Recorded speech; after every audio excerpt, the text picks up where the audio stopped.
Hit TV YouTube channels లో మీ వ్యాపార ప్రకటనలకు మరియు ప్రమోషనల్ ఇంటర్వ్యూస్ కోసం వెంటనే సంప్రదించండి. అబ్బా! అమ్మాయిలు, ఆడవాళ్ళు అంటూ ఉంటారు. ఇక ఇలా మాట్లాడే క్రమంలో శ్రీమూర్తి అంటారు, స్త్రీలు అంటారు. అసలు ఈ స్త్రీ అనే పదం యొక్క విశిష్టత ఏమిటి? గొప్పతనం ఏమిటి? వివరించండి. శ్రీవాణీ గిరిజా స్థిరాయ దథతో వక్షో ముఖాంగేషు ఏ లోకానాం స్థితిమావహంత్య విహతాం స్త్రీ పుంసయోగోద్భవాం తే వేదత్రయమూర్తయ స్త్రీ పురుషాః సంపూజితా వసురైః భూయాసు పురుషోత్తమాంబుజ భవః శ్రీకంఠరా శ్రేయసే. స్త్రీలను మనము ఆడవారిని చెప్పే పదాల అనేకమైన పదాలు ఉన్నాయి. అమరకోశంలో పెద్ద లిస్ట్ ఇచ్చారు మనకి. కానీ మనము స్త్రీమూర్తి, స్త్రీ అని అంటాం. ఆ పదానికి ఎంతో గొప్పదనం ఉంది, ఎంతో తాత్విక పరమైన, ఆధ్యాత్మిక పరమైన మంచి అర్థం ఉంది. కనుకే మన మహర్షులు స్త్రీలు అంటారు. స్త్రీ అంటేనే అంత గొప్పది అనమాట. మన సనాతన ధర్మంలో స్త్రీలకిచ్చినంత గౌరవ స్థానం మిగతా ఏ ధర్మాలలోనూ, ఏ మతాలలోనూ, ఈ ప్రపంచ దేశాల్లో ఎక్కడా కూడా అలా లేదమ్మా. సాక్షాత్తు దేవతలే, బ్రహ్మ విష్ణు మహేశ్వరులే వారి భార్యలు, శక్తులు ఆయన వారికి ఎలాంటి స్థానం ఇచ్చారో, బ్రహ్మదేవుడు తన భార్యని సరస్వతీదేవిని వాక్కులో పెట్టుకున్నాడు, తన ముఖంలో. ముఖము అంటే సంస్కృత భాషలో నోరు, తెలుగులో మనకి ముఖం అంటే మండలం మొత్తం. నోట్ల వాగ్దేవి, ఆవిడ గీర్దేవి, వాగ్దేవి తన వాక్కులో పెట్టుకున్నాడు. శ్రీ మహావిష్ణువు వక్షస్థలంలో, హృదయంలో పెట్టుకున్నాడు. ఇంకా పరమేశ్వరుడైతే ఆయనే అర్ధనారీశ్వరుడయ్యి అమ్మవారికి, తన భార్యకి తన దేహంలో సగభాగం ఇచ్చాడు. అంటే ఎంత గౌరవిస్తున్నారో మన స్త్రీమూర్తులని మన సనాతన ధర్మంలో, అది మనం గ్రహించాలి. అలాగే స్త్రీ అనేటప్పుడు మనకి ఎత్ర నార్యస్తు పూజ్యంతే రమంతే తత్ర దేవతా, ఎత్రైతాస్తు న పూజ్యంతే సర్వాస్తత్ర అఫలా క్రియా. ఎక్కడ స్త్రీలు గౌరవించబడతారో అక్కడ దేవతలు ప్రసన్నులవుతారు, సర్వము శుభంకరంగా మంగళప్రదంగా జరుగుతాయి.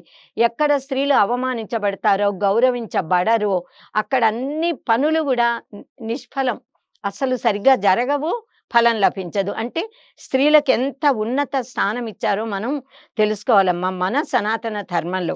ఎందుకంటే మన సనాతన ధర్మంలో స్త్రీ ప్రకృతికి ప్రతీక, పురుషుడు పరమాత్మకు, పరబ్రహ్మకు ప్రతీక.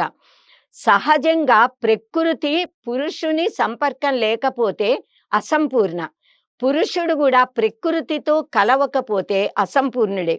ఎప్పుడు ప్రకృతి పరమాత్మ కలుస్తారో అప్పుడు సృష్టి ఏర్పడింది.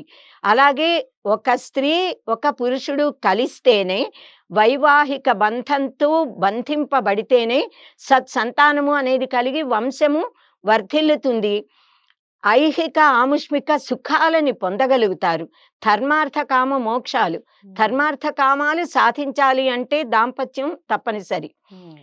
ముక్తి అనేది ఎవరి యోగ్యత, సాధన వల్ల వాళ్ళకి, ఈ మూడింటి సాధనతో ముక్తి పొందగలగడానికి కూడా దాంపత్య బంధమే వాళ్ళకి సహకరిస్తుంది.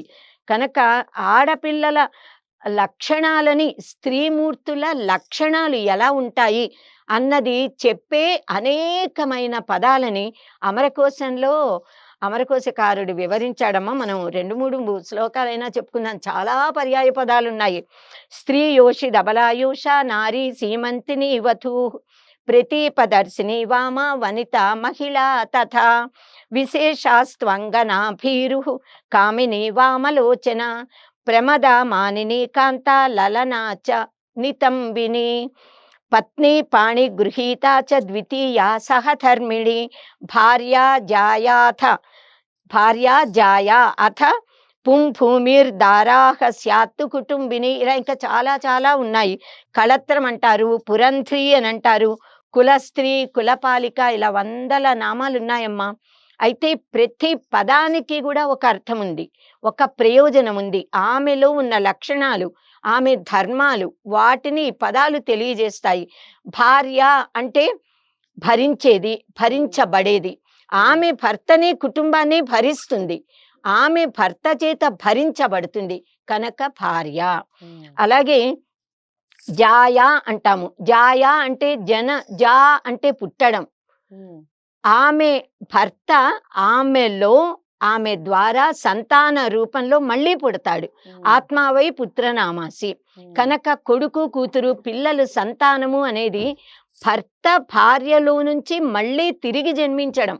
ఉమ్, అందుకని భర్తకి పిల్లలని సంతానాన్ని కని వంశాన్ని వృద్ధి చేస్తుంది కనుక ఆవిడని జాయా అన్నారు. ఉమ్, ఇంకా కళత్రం అంటారు. అది ఒక పరమద్భుతమైన పదం. రామాయణంలో శూర్పణఖ రాముల పంచవటిలో వాళ్ళు ఉన్నప్పుడు రాముల వారి అందానికి ఆవిడ మోహితురాలయ్యి కామరూపం ధరించచ్చు కదా. రాక్షస స్త్రీలకు ఆ శక్తి ఉంది. అందమైన ఆడపిల్లల వచ్చి ఆ రాముణ్ణి నీ అందానికి నేను మోహితురాలనయ్యా, నన్ను పెళ్లి చేసుకో అంటుంది. అంటే అక్కడ సీతామాత ఉంటుంది. ఆమెను చూపించి సంస్కృతంలో శ్లోకంలో చెప్తారు ఆయన, ఈమె ద్వారా నేను కళత్రవంతుడిని అయ్యాను. అదిగో నా తమ్ముడు లక్ష్మణుడు ఉన్నాడు, ఆయనకి పెళ్ళైంది కానీ భార్య ఎక్కడో ఉంది, నువ్వు ఆమె కావాలంటే ఆయన దగ్గరికి వెళ్ళని పంపిస్తాడు. అంటే భార్యని సీతమ్మని చూపించి ఈమె ద్వారా నేను కళత్రవంతుడిని అయ్యాను అని కళత్ర శబ్దం వాడారు. నేను భర్తనయ్యాను, పతినయ్యాను అలా అనొచ్చుగా. కళత్ర శబ్దం ఎందుకు వాడారు వాల్మీకి మహర్షి అంటే, కళత్రం అనే పదానికి అర్థం ఏమిటి అంటే, ఏ భార్య వల్ల భర్త అన్ని విధాల పరిపూర్ణమైన ఆనందాన్ని, సంతృప్తిని, సంతోషాన్ని పొందుతాడో, ఇంకా దేనిని ఎవరిని ఆశించడో అలాంటి ప్రవర్తన కలిగిన భార్య, ఆమెను కళత్రము అంటారు. ఈ కాలంలో చాలా మంది భార్యలు అవుతున్నారు కానీ కళత్రములు అవటల్లా. కళత్రాలు అవ్వాలి అనంటే అది ఆ శీల సంపద గుణము ప్రవర్తన మీద ఆధారపడి ఉంటుంది. సో మంచి కొడుకు పుట్టడం, మంచి భార్య, మంచి స్నేహితులు రావడం అన్నది కూడా పూర్వజన్మ సుకృతం వల్లే మనకి కలుగుతుంది. మనకి మహిళ అని అంటాం కదా ఆడవారిని చెప్పేటప్పుడు. లా లలయో రభేద, లలయో రభేద అంటాం. అలాగే వభయో రభేద, అలా సంస్కృతంలో కొన్ని అక్షరాలు ఈ అక్షరానికి అది వాడచ్చు. మహిళ అంటాము. మహిళ, కళ్యాణము, కళ్యాణము రెండు కరెక్టే, సాధు శబ్దాలే, తప్పు కాదది. మహిళ అనంటే మహిళ, లా అంటే లయం. మహి అంటే ఎర్త్ భూమి. మహిలో ప్రళయాన్ని తెచ్చేది కూడా స్త్రీ అట. అది మహిళా శబ్దానికి అర్థం. మహిళ అనంటే మహిళ అంటే కుటుంబము ఆనందంగా శాంతితో ఉన్నా, కల్లోలాలతో మనస్పర్ధలతో బాధపడుతున్నా, సంఘంలో ఆనందం ఉన్నా అశాంతి ఉన్నా, దేశంలో భద్రత గొప్పదనం ఉన్నా అశాంతి ఉన్నా కారణము మహిళ, స్త్రీ అని మన సనాతన ధర్మంలో చెప్పారమ్మా. స్త్రీషు దుష్టాసు వార్ష్ణేయ జాయతే వర్ణ సంకర అన్నాడు అర్జునుడు.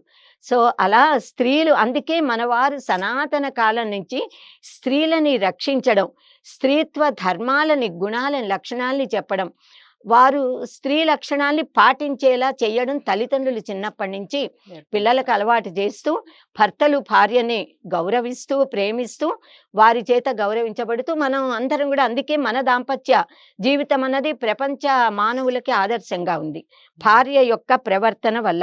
ఈ స్త్రీ అనే పదం ఎందుకు గొప్పది అంటే, ఇది మహోత్కృష్టమైన పదం ఆడవారిని తెలియజేసే పదాలన్నింటిలోకి. ఎందుకు అంటే, స్త్రీ అంటే సా, త, రా అనే 3 అక్షరాలకి ఈ అనేది కలిసింది కదా. ఈం అనేది జగన్మాత బీజాక్షరం, అమ్మవారి బీజాక్షరం. ఓం అనేది పరబ్రహ్మ వాచకం అని చెప్పుకున్నాక పరమాత్మని తెలియజేసే బీజాక్షరం అయితే, ఈం అనేది అమ్మవారి బీజాక్షరం. సా అంటే సత్వగుణానికి ప్రతీక, తా అనేది తమో గుణానికి ప్రతీక, రా అనేది రజోగుణానికి ప్రతీక. ప్రకృతి అంతా సత్వ రజస్ తమో గుణాలతోనే ఉంది. ఈ 3 గుణాలలో హెచ్చు తగ్గుల నుంచి మానవులలో, మనస్తత్వాలలో అభిన్నత్వం ప్రకృతిలో కూడా. సో ప్రకృతికి అమ్మవారి శక్తి కలిపితే ఏర్పడినది స్త్రీ. సత్వ రజస్ తమో గుణాలకి ఈని కలిపితే స్త్రీ ఏర్పడింది. అంటే స్త్రీ అనే పదం ఎంత గొప్పదమ్మా. మహిళ, భార్య, పత్ని వీటన్నిటికంటే ఇది చాలా గొప్ప పదం. ఎందుకంటే ప్రకృతికి అమ్మవారి శక్తిని జోడిస్తే ఏర్పడిన పదం. దీని తర్వాత గొప్ప పదం ఏది అంటే పత్ని, ధర్మపత్ని అంటాము. ఎందుకంటే భర్తకి నిత్య నైమిత్తిక కర్మలలో, ధర్మ కార్యాలలో, యజ్ఞయాగాది క్రతువులను ఆచరించడంలో ఆయన పక్కనే ఉండి వామాంక స్థిత అని అంటాము. ఆయనకి సహకరిస్తుంది గనక ధర్మపత్ని. ఆ బాధ్యత నిర్వహిస్తుంది గనక ధర్మపత్ని ఆవిడ. అలా వేరే సమయాల్లో ఏ పనులు చేస్తే ఆ పనికి తగిన పేరు. కానీ స్త్రీ అనేది ఎప్పటికీ ఆడవారికి ఉత్కృష్టమైన పదం స్త్రీయే. ఇంకా చాలా గొప్ప అర్థం, తాత్వికార్థం చెప్పారు ఇందులో స్త్రీ అనేది. ఈ స్త్రీ అనేది మనకి అంటే నిజమైన సకారము అని ఉంది కదా. సా అనేది సంపదలకి ప్రతీక.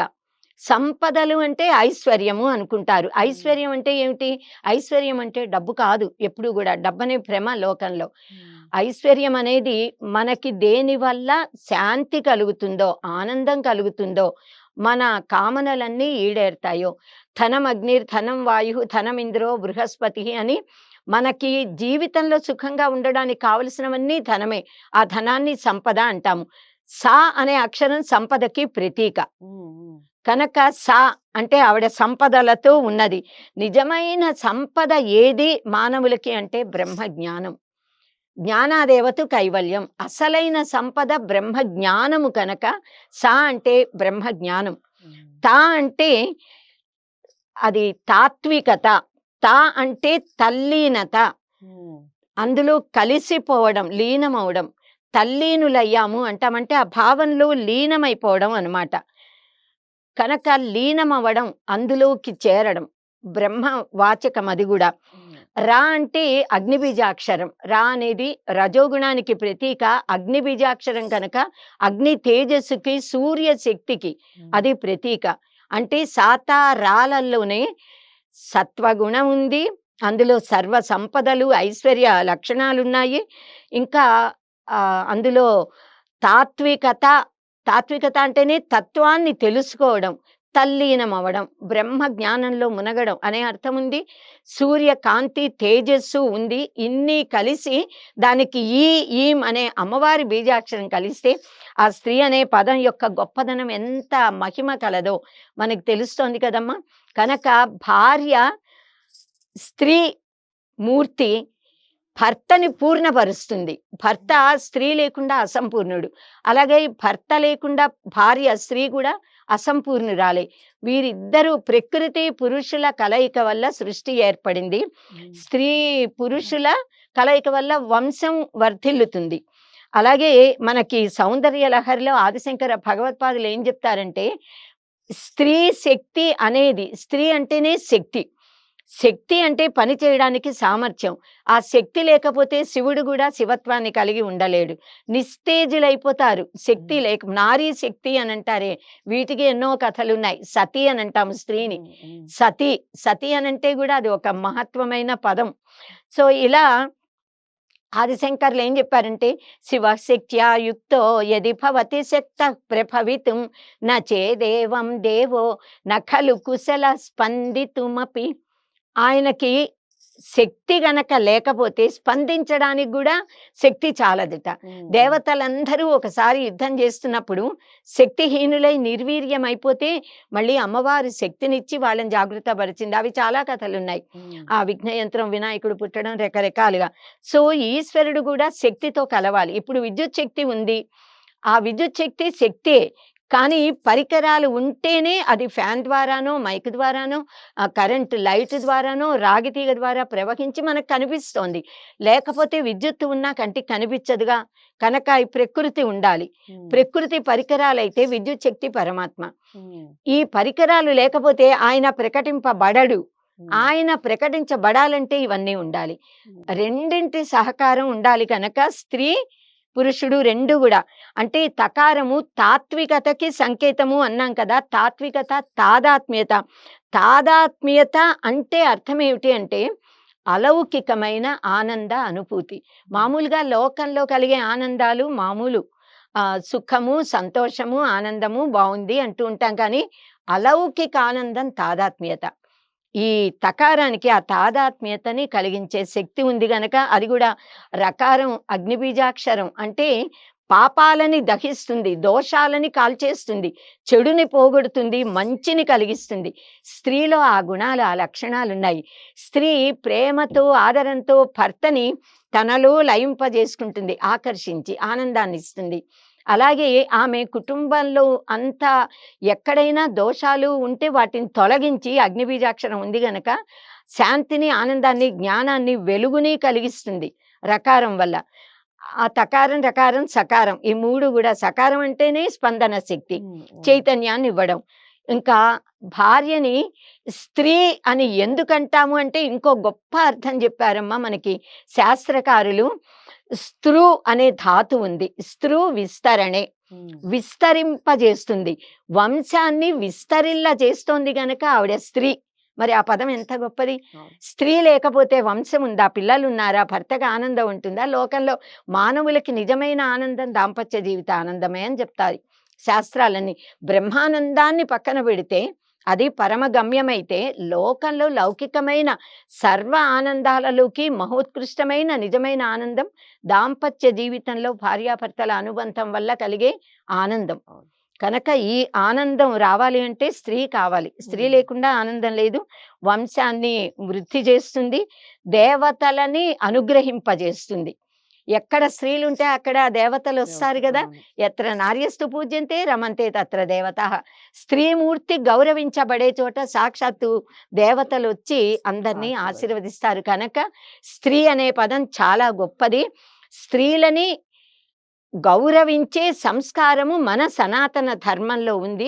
అనాది కాలం నుంచి కూడా ఇప్పటికీ కూడా స్త్రీలని మన భారతదేశంలో, మన సనాతన ధర్మంలో ఆదరించినట్లుగా, గౌరవించినట్లుగా, ఉన్నత స్థానం ఇచ్చినట్లుగా ప్రపంచంలో ఎక్కడా లేదు. మనకి వేదాలలో కూడా, మన ఉపనిషత్తులో వందల మంది పతివ్రతామ తల్లుల పేర్లు, వారి గురించిన కథలు మనకి తెలుసు. వేదాలలో, ఉపనిషత్తుల్లో కూడా బ్రహ్మవాదినులు, బ్రహ్మ జ్ఞానులుగా గుర్తింపిచ్చారు స్త్రీలకి. ఋషికలుగా వారిని గౌరవిస్తున్నారు. పురుషులలాగా, మహర్షులలాగా స్త్రీలు కూడా మంత్రద్రష్టలున్నారు ఎంతమందో. సో మంత్రాలని దర్శించారు. గార్గి, మైత్రేయి, ప్రాతిదేయి, వీళ్ళందరి గురించి వినే ఉంటారు కదమ్మా మన ఉపనిషత్తులో. సో అంతటి గొప్ప స్థానాన్ని ఇచ్చిన స్త్రీమూర్తులని మనమందరము కూడా ఎప్పటికీ గౌరవిద్దాము. మనము స్త్రీలము, మన స్త్రీత్వాన్ని కాపాడుకుంటూ, పాటిస్తూ గౌరవ అర్హులమయ్యి గౌరవాన్ని పొందాలి. అలా ఉండాలి అని కోరుకుంటూ స్వస్తి. చాలా అంటే చాలా చక్కటి వివరణ ఇచ్చారమ్మా మీరు. నిజంగా సాక్షాత్తు పార్వతీదేవి వచ్చి ఇలా చెప్తుందేమో మనకి శ్రీమూర్తి యొక్క వివరణ అని అనిపిస్తుంది అమ్మ చెప్తూ ఉంటే. ప్రతి మాట కూడా మీరు ఖచ్చితంగా పాటించండి. అంటే ఇప్పటివరకు ఎవరైనా అవహేళన చేసిన, ఎవరైనా తక్కువ చేసి మాట్లాడినా మనకి ఖచ్చితమైన వివరణ తెలియదు వాళ్ళకి ఏమిటి అని చెప్పడానికి. ఇలాంటి వీడియోస్ చూసి అలాంటి వివరణ ఇచ్చి మనం ఎందుకు గౌరవించాలి, మన భారతదేశం యొక్క సనాతన ధర్మం ఏం చెప్తుంది శ్రీమూర్తి గురించి, ఈ విషయాలన్నీ వివరించండి. పిల్లలకి ఖచ్చితంగా ఇలాంటి వీడియోస్ చూపించండి, నేర్పించండి. మీకు ఎలా అనిపించింది ఈ విషయాల గురించి కామెంట్ బాక్స్లో తెలియచేయండి. ఇంకా అమ్మతో మీరు ఎలాంటి ప్రోగ్రామ్స్ చూడాలనుకుంటున్నారు ఈ విషయాలు కూడా కామెంట్ బాక్స్లో తెలియచేయండి. వీడియోని లైక్ చేసి షేర్ చేయండి, ఛానల్ని సబ్స్క్రైబ్ చేసుకోండి. మరో మంచి అంశంతో మళ్ళీ కలుద్దాం. నమస్తే.